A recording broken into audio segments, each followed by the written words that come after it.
नमस्कार दोस्तों, वृद्धि लीगल में आप सबका स्वागत है। मैं एडवोकेट निशांत मिश्रा और आज हमारे साथ जुड़े हैं अभिषेक वर्मा जो कि एक लॉ स्टूडेंट हैं। और आज हम लोग डिस्कस करने वाले हैं कि आखिर किस तरीके से पीआईएल को ड्राफ्ट किया जाना चाहिए और आखिर पीआईएल होती क्या है। इन सारे इश्यूज पे भी हम लोग इस सेशन में डिस्कस करेंगे। So ready Abhishek? Yes sir. Great. मैं व्हाइट बोर्ड अपना यहाँ पे स्टार्ट कर देता हूँ ताकि इजीली समझ में आ सके सभी को। Okay sir.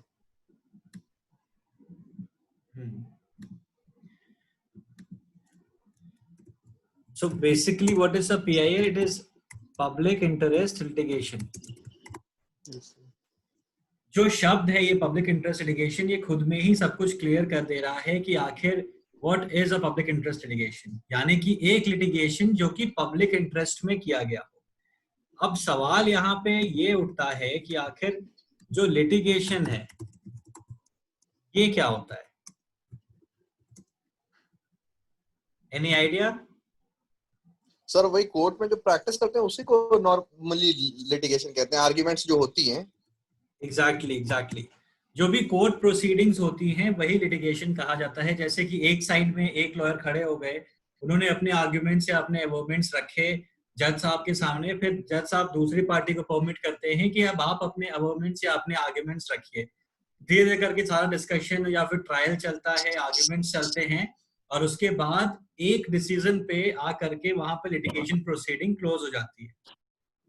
Sorted? Yes sir. Great. तो पब्लिक इंटरेस्ट लिटिगेशन क्या हुआ कि ऐसा लिटिगेशन या फिर ऐसी court proceedings that involves public interest at large. Sir यहाँ पे पब्लिक इंटरेस्ट का मतलब क्या है?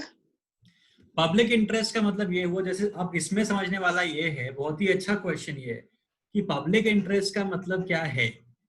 पब्लिक का मतलब क्या है, अगर हम ये जान जाएंगे तो हम जान पाएंगे कि पब्लिक इंटरेस्ट क्या है। जैसे हमारे देश में एक पब्लिक ऐसी भी है जो कहती है कि वीड को लीगलाइज करा देना चाहिए। एक पब्लिक ऐसी है जो प्रोस्टिट्यूशन को लीगलाइज करा देना चाहिए कहती है। एक पब्लिक ऐसी है जो कहती है कि मुझे घर दिलवा दो, मैं रोड पे रहता हूँ, मेरे यहाँ बिजली नहीं है, मेरे को खाने को नहीं है, मेरे को सोने को नहीं है, ये सुविधाएं दे दी जाएं। ये भी पब्लिक इंटरेस्ट है। अब यहाँ पब्लिक को अगर हमें डिफाइन करना हो तो जब पब्लिक इंटरेस्ट लिटिगेशन का कॉन्सेप्ट आया जुडिशियल एक्टिविज्म के थ्रू इंडिया में, इसका ओरिजिन यूएस का ही है। जब वहां पे रेसिज्म चलता था कि व्हाइट्स और ब्लैक्स में डिस्प्यूट्स होते थे, तब जाकर के सोशल एक्शन लिटिगेशन या फिर सोशल इंटरेस्ट लिटिगेशन के नाम से इस कॉन्सेप्ट का इजाद हुआ, ओरिजिन हुआ। क्लियर है? Yes sir. ग्रेट। उसके बाद इंडिया में हम सभी लोग जानते हैं जस्टिस अय्यर, जस्टिस भगवती की बहुत ही बड़ी देन है जहां पे उन्होंने लोकस स्टैंडाई को फ्लेक्सिबल किया। लोकस स्टैंडाई क्या है उस पे भी हम अभी आएंगे, मैं लिख दे रहा हूं ताकि हम भूले ना। अब इसमें सबसे पहले चलते हैं कि पब्लिक क्या है, what is public in public interest litigation. ये भी बहुत ही एक अच्छा सवाल है जो कि लोगों को समझना चाहिए कि पब्लिक इंटरेस्ट लिटिगेशन करने तो जा रहे हैं लेकिन पब्लिक है क्या। Yes sir. पब्लिक का मतलब हो गया एक कम्युनिटी, एक ग्रुप ऑफ पीपल, एक बॉडी ऑफ एसोसिएशन जहां पे आप ऐसे इश्यूज को उठाते हैं जो कि सोशल इन नेचर हो सकता है, पॉलिटिकल इन नेचर हो सकता है, इलेक्टोरल इन नेचर हो सकता है, इकोनॉमिकल इन नेचर हो सकता है, एजुकेशनल इन नेचर हो सकता है, लेकिन वहां पे आपका इंडिविजुअल इंटरेस्ट नहीं आना चाहिए। और जहां पे आपका इंडिविजुअल इंटरेस्ट नहीं आएगा और आप एक समाज के लिए, समाज के हित के लिए कोई भी याचिका दायर करते हैं, कोई भी लिटिगेशन करते हैं, वो पब्लिक इंटरेस्ट लिटिगेशन हो जाएगा। और जिस समाज के लिए आपने वो लिटिगेशन फाइल किया है वो पब्लिक हो जाएगी। ठीक है? Yes sir. और जो कॉज है वो कॉज इंटरेस्ट हो जाएगा कि आखिर आपने ये मुकदमा फाइल क्यों किया है, ये लिटिगेशन फाइल क्यों किया है। तो ये जो क्वेश्चन मार्क है ये इंटरेस्ट हो जाएगा। सर नॉर्मली हम लोग देखते हैं कभी कभी कि जैसे किसी एक ही आदमी ने फाइल कराया, फाइन। तो वो अपना उसने कुछ सोचा, उसने फाइल कराया, तो यहाँ पे सर पब्लिक तो ग्रुप ऑफ इंडिविजुअल्स होगा ना। फाइन। नहीं नहीं तो नहीं, वो लोग, उसने हाँ, अपनी सोच। यहाँ पे एक कॉन्सेप्ट समझने वाला है कि वो लोग मुकदमा करने नहीं जा रहे। अगर वो लोग मुकदमा करने जाएंगे तो उनका प्राइवेट इंटरेस्ट हो जाएगा, ठीक है। ओके। यानी कि मैं एक बड़े समाज के हित के लिए वहां पे खड़ा हूं मुकदमा लेकर के, और इसी में जो लोकस स्टैंडाई की बात मैंने की यहाँ पे कि लोकस स्टैंडाई मेड फ्लेक्सिबल। तो सर दैट मींस कि पब्लिक इंटरेस्ट लिटिगेशन जो होती है अजम्पशंस पे बेस्ड होती है। नहीं, प्योरली फैक्ट्स और एविडेंसेस पे ही बेस्ड होती है। फॉर एग्जाम्पल, हमने सुना कि ट्रांसजेंडर पहले सेपरेट जेंडर आइडेंटिटी नहीं थी ट्रांसजेंडर्स को, यस सर। ठीक है। क्या वो मुकदमा कोई ट्रांसजेंडर ने किया? नहीं, वो मुकदमा एक एनजीओ या फिर एक ऑर्गेनाइजेशन ने किया, या फिर एक इंस्टीट्यूट ने किया in the honourable supreme court, asking for the identification and rights for the transgender community, ठीक है। तो सर नाउ जब सपोज, किसी और इंडिविजुअल ने किया तो वो हाँ, that is public interest litigation how? Fine. अब देखो, इसको, ये बहुत ही अच्छे क्वेश्चंस आ रहे हैं, मुझे अच्छा लग रहा है। I am very happy that Abhishek आज तुम ज्वाइन किए हो इस सेशन को। तो ये, अगर कोई और व्यक्ति मुकदमा दाखिल किया है तो पब्लिक इंटरेस्ट में कैसे हुआ, ठीक है, यही पूछा है। Yes sir. अब यहाँ पे ये जो मैंने लिखा है, मैं इसको थोड़ा सा हाईलाइट कर देता हूँ। I am very new to this Zoom whiteboard also, तो थोड़ा सा मेरे को शायद मसला फंसे, but still I will try. ये रहा, ये जो चीज मैंने लिखी है यहाँ पे, locus yes स्टैंडाई sir. Made flexible. Fine. Yes sir. Locus स्टैंडाई क्या होता है कि अगर मैं अग्रीव्ड हूं, मेरे को कोई दिक्कत है, मैं विक्टिम हूं, तो मैं कोर्ट जा सकता हूं। Yes sir. फाइन। मेरे बिहाफ पे कोई भी और व्यक्ति जा करके कोर्ट में मेरे लिए मेरे इंटरेस्ट की चीजें नहीं डिमांड कर सकता है, नहीं प्रे कर सकता है। फाइन। ओके। यस। अब अगर मैं अपने कॉज के लिए और अपने इंटरेस्ट के लिए कोर्ट का दरवाजा खटखटाऊंगा तो वो प्राइवेट इंटरेस्ट लिटिगेशन हो गया। यस सर।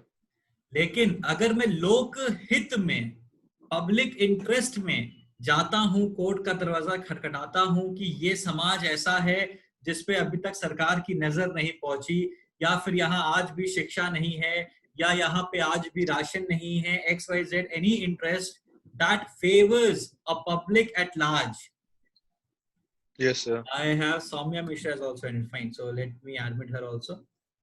तो कोई भी व्यक्ति जो कि पब्लिक इंटरेस्ट में कोर्ट का दरवाजा खटखटाता है, उसके बाद वो मुकदमे को हम पब्लिक इंटरेस्ट लिटिगेशन कहते हैं। फाइन। Okay sir. यहाँ पे लोकस स्टैंडाई को फ्लेक्सिबल कर दिया गया है। क्लियर है अभिषेक? यस क्या सर? लोकस स्टैंडाई को यहाँ पर फ्लेक्सिबल कर दिया गया है। Yes sir. हाँ, कि अब कोई भी व्यक्ति पब्लिक के इंटरेस्ट में अगर वो व्यक्ति है तो जा करके कोर्ट का दरवाजा खटखटा सकता है, और वो वहां से रिलीफ उसको मिल सकती है पब्लिक इंटरेस्ट में।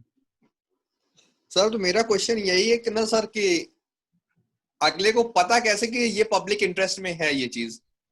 ये कॉमन सेंस है। जैसे सपोज करते हैं कि एक स्लम है, ठीक है, okay.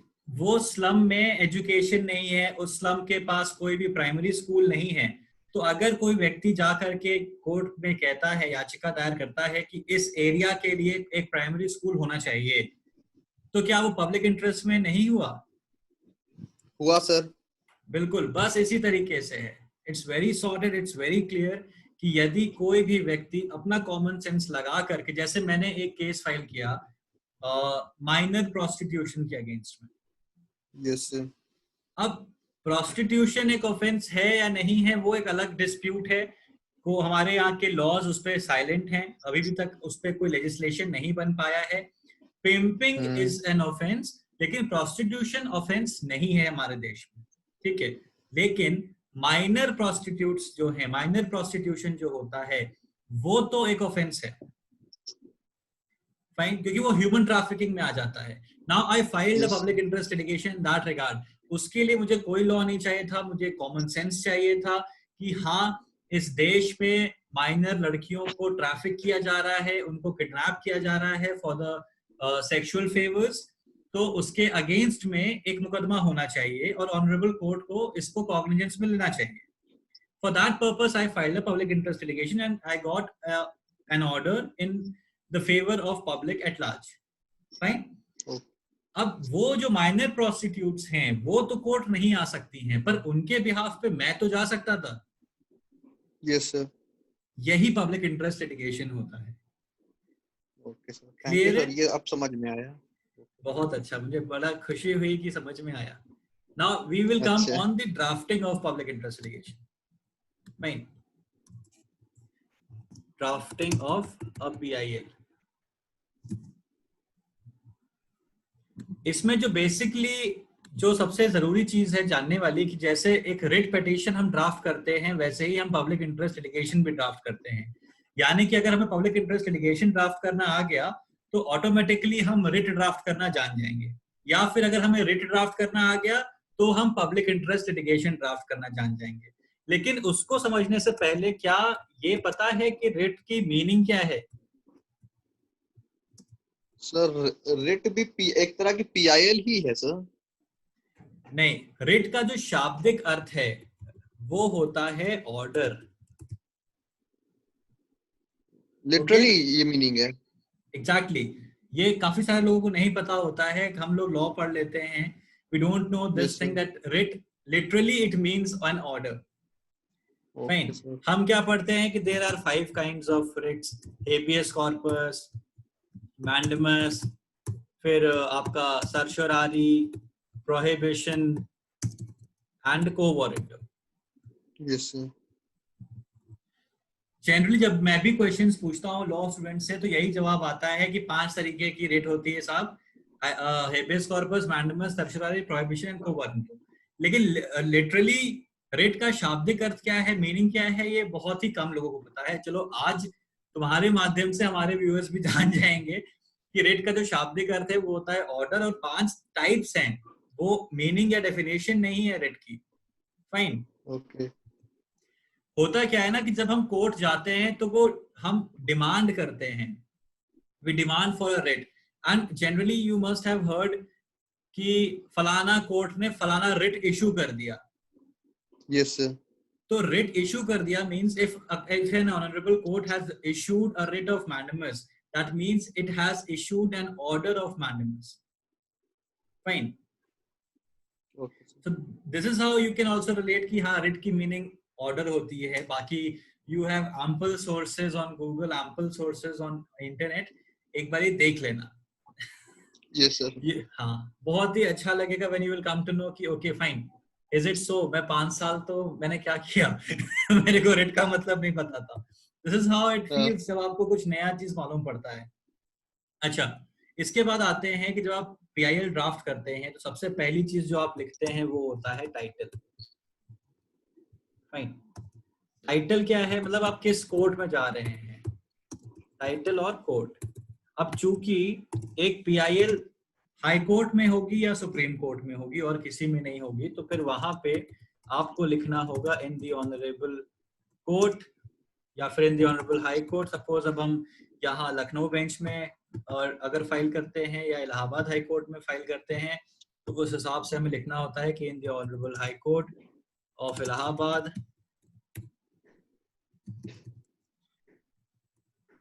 having its judicature at Lucknow bench, Lucknow.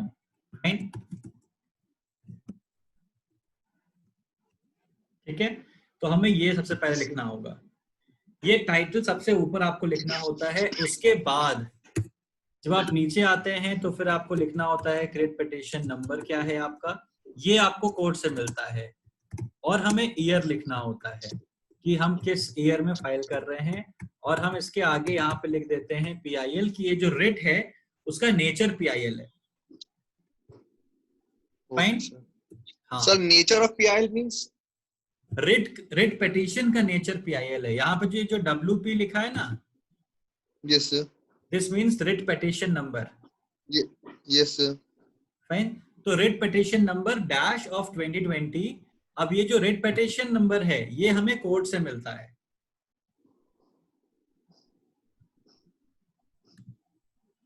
Hello, okay sir.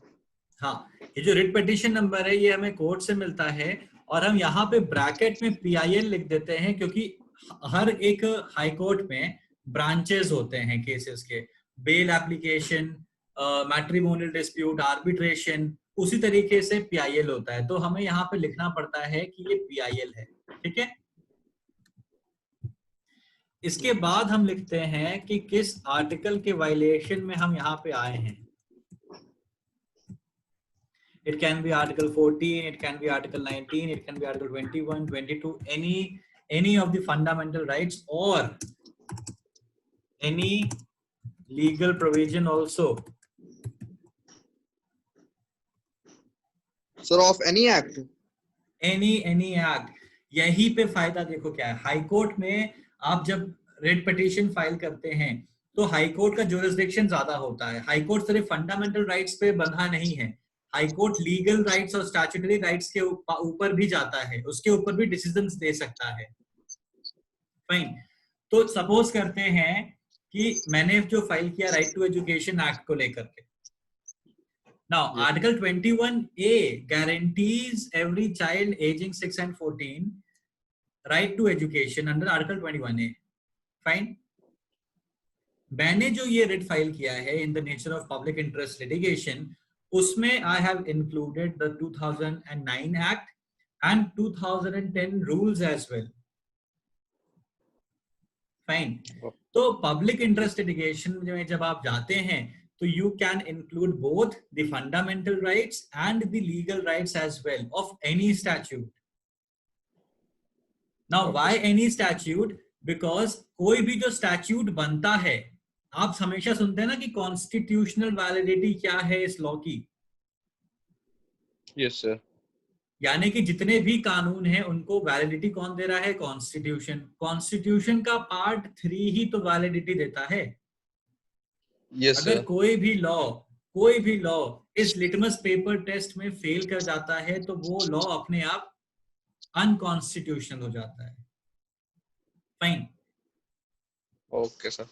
Yes, तो बहुत ही सॉर्टेड है ये पार्ट कि यहाँ पे आपको लिखना पड़ता है कि कौन से लीगल प्रोविजंस या फिर कौन से आर्टिकल्स का वायलेशन हुआ है जिसके अंतर्गत आप इस कोर्ट में आए हैं। उसके बाद आप लिखते हैं पार्टी नेम्स। फाइन, मैं ऐसा करूंगा कि when I will be sharing this on YouTube तो मैं नीचे लिंक डाल दूंगा जिसमें मैं ड्राफ्ट किया हूँ पब्लिक इंटरेस्ट लिटिगेशन पूरी, ताकि कोई भी व्यक्ति चाहेगा तो वहां से भी उस रिट की ड्राफ्ट देख पाएगा। तो पार्टी नेम्स में क्या होता है कि जो दोनों पार्टीज हैं, अब वो कौन होती हैं? तो पेटिशनर एंड रिस्पोंडेंट।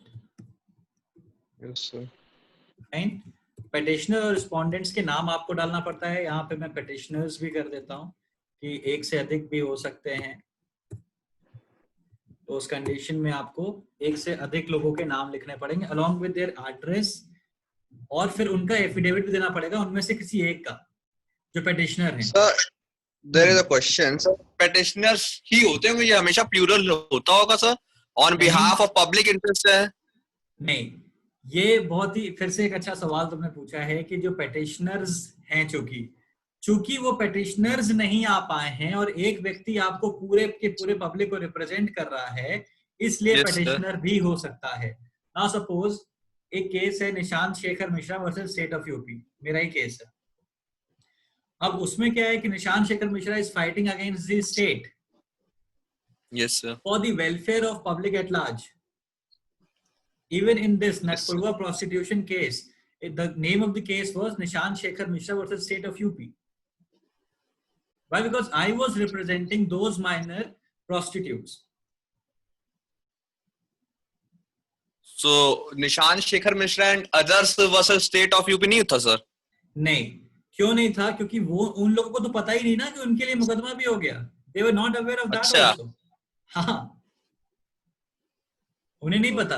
अभी अब आप यहाँ पे लखनऊ बेंच में मुकदमा कर दो कि भाई हरदोई में या फिर बाराबंकी में ये गलत हो रहा है, कोई पॉन्ड है, कोई तालाब है yes. जिसको इलीगली एक्वायर किया जा रहा है, तो उस तालाब को क्या पता? ठीक है, आपने सुना ना कि एमसी मेहता साहब ने केस कर दिया कि गंगा में बहुत गंदगी है, या फिर इंडस्ट्रीज गंगा में पोल्यूशन को डंप कर रहा है. Yes, Now, the industries don't know, neither the Ganga knows. Fine. जब नदी को नहीं पता, अभी हाल में ये केस हुआ था कि नर्मदा को लीगल पर्सन घोषित कर दिया गया था. अब नर्मदा को थोड़ी फर्क पड़ रहा है कि मैं लीगल पर्सन हूं या नहीं हूं. फाइन. तो यहाँ पे पब्लिक एट लार्ज देखा जाता है कि किस तरीके से पब्लिक एट लार्ज, वो इन्वायरमेंटल कॉज हो सकता है, वो सोशल कॉज हो सकता है, पॉलिटिकल कॉज हो सकता है, इंस्टीट्यूशनल, कल्चरल, एनीथिंग. ठीक है. Okay sir. Yes sir. हाँ, फिर यहाँ पे हम एड्रेस करते हैं to the honourable chief justice of that. अगर आप हाई कोर्ट में कर रहे हैं तो यहाँ पे जैसे हाई कोर्ट है, तो आप हाई कोर्ट में करेंगे तो फिर आप चीफ जस्टिस को एड्रेस करेंगे. इसमें आप कैसे लिखते हैं, हाउ यू राइट, तो मैं वो भी लिख दे रहा हूं. To the honourable chief justice लिखेंगे, या मैं सीधे लिख दे रहा हूं, to the honourable chief justice and his honourable companion जजेस. फाइन. Yes sir. इस तरीके से आप एड्रेस करते हैं. ये ऊपर का पार्ट में यहाँ से अगर यहाँ मिनिमाइज हो सकता है तो वेल एंड गुड, नहीं हो पा रहा कोई नहीं. फाइन. इसके बाद आप लिखते हैं कि it is most respectfully submitted, और इसके बाद आप यहाँ से पॉइंट्स लिखना स्टार्ट कर देते हैं. ठीक है. Yes sir. हाँ, फिर आप यहाँ पे क्या लिखेंगे, फैक्ट्स लिखते हैं.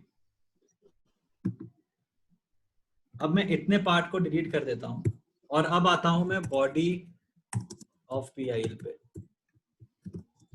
Body of PIL will include 3 things: facts, grounds, and the third thing is prayer.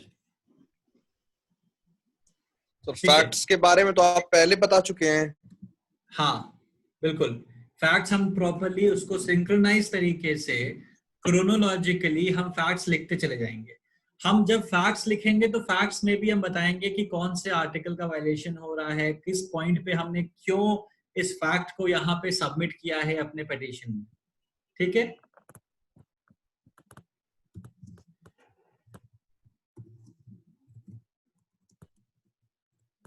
जो लैंग्वेज है, तो फैक्ट्स की लैंग्वेज स्टार्ट होती है that.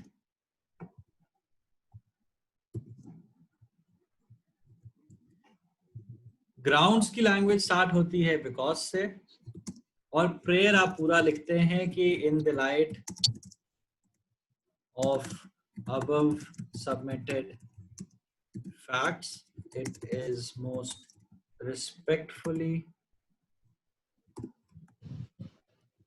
prayed from this honorable court to. अब now you can write here A, B and C. Now suppose अगर आपकी petition की demand है to pass a writ of mandamus, फिर you can continue with this thing कि suppose अगर हम उसी prostitution वाले केस को लेके चले तो pass a writ of mandamus in order to or direct the superintendent of police, senior superintendent of police, to stop such kind of minor prostitution in so and so area. This is also you can write. Fine. Okay sir. Fact का अगर मैं एक यहाँ पे grounds का मतलब क्या है? Grounds का मतलब होता है कारण. See, you are writing because. Now जहाँ because आ गया तो अपने आप it is very clear कि आप कारण बता रहे हैं कि आपने क्यों ये मुकदमा दाखिल किया है. जब आप फैक्ट्स बता देते हैं, और ये फैक्ट्स, ग्राउंड्स और प्रेयर रिट पिटीशन का ही फॉर्मेट है. ठीक है. जब आप कंज्यूमर कंप्लेंट फाइल करते हैं या सिविल केस फाइल करते हैं तो सिर्फ फैक्ट्स और प्रेयर बताते हैं. लेकिन जब आप पिटीशन फाइल करते हैं ऑनरेबल हाई कोर्ट में, तब आप फैक्ट्स, ग्राउंड्स और प्रेयर तीनों चीजें बताएंगे. Okay sir. यस. तो यहाँ पे फैक्ट्स जैसे सपोज करते हैं कि that the females of so and so area are not getting proper and equal justice in their workplace, which is a violation Yes, of sir. Article 14 of the Constitution of India. And it also Yes, sir. simultaneously violates the directive principle of state policy under Article 39 Clause D. Although directive principles of state policy are non-justiciable, but still you can write that thing. अब ये fact का एक example हो गया. Now ground में अगर यहीं पे आएंगे तो हम बताएंगे कि because the females of so and so area and they are not getting their rights equally in their workplace, hence this petition. Okay, fine, sir. कि ये पिटीशन फाइल क्यों किया गया, और प्रेयर मैंने बता ही दिया. ठीक है. इन सारी चीजों को करने के बाद आपको करना पड़ता है, एफिडेविट बनाना पड़ता है.